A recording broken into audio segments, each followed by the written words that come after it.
ত্রাণ চাই না, আমরা খাদ্য চাই না, আমরা টেকসই বেড়িবাঁধ চাই। আমরা কিন্তু আমাদের দাবি এটা আসলে সত্যিকার অর্থে এটা প্রাণের দাবি।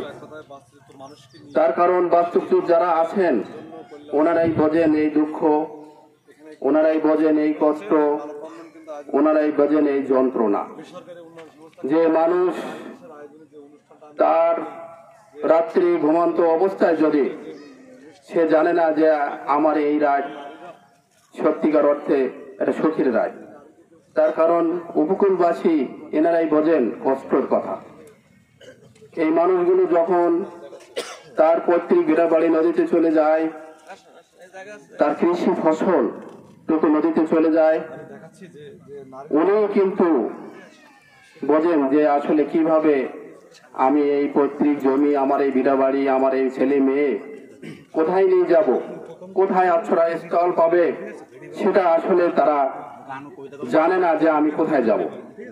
যখন এই ভিটাবাড়ি নদীতে চলে যায়, কৃষি জমি যেটুকু উপার্জনের ক্ষমতা, যে এই ছেলে মেয়ে পরিবার নিয়ে যেটুকু সম্পত্তি আসিল সেটুকু নদীতে চলে যায়, তাহলে তার আর জায়গা থাকে না। তাৎক্ষণিক ঘটনাস্থলে যে সংবাদকর্মী আমার সহকর্মী ভাইরা যান, ওনারা দেখেন এবং প্রেক্ষাপটে যে ক্ষতিগ্রস্ত মানুষ ওনারা জানেন। আমরা একটি বিষয় কিন্তু বারবার এরকম সভা সমাবেশে উপস্থিত হই, সেখানে একটি বিষয় বলা হয় যে মাইগ্রেশন যে যারা আসে, মাইগ্রেশনে ক্ষতিগ্রস্ত যারা শহরমুখী হয়, এই বাঁধ ভাঙার পরে কিন্তু শহরে যাওয়ার পরে কিন্তু তারা আসলে ভালোভাবে তাদের জীবিকা নির্বাহ করার মতো ব্যবস্থা করা হয় না।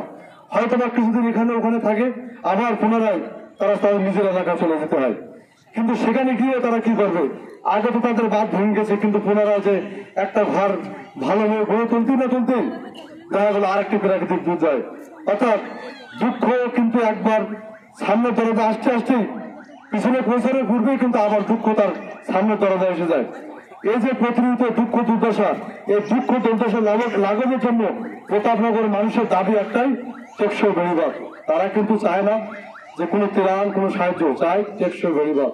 একটি টেকসই বেড়িবাঁধের জন্য ওই প্রতাপনগর এলাকার মানুষের স্থায়ী কিন্তু বাস হতে পারে, বসবাসযোগ্য হতে পারে তার জীবন জীবিকা নির্বাহের বিষয়।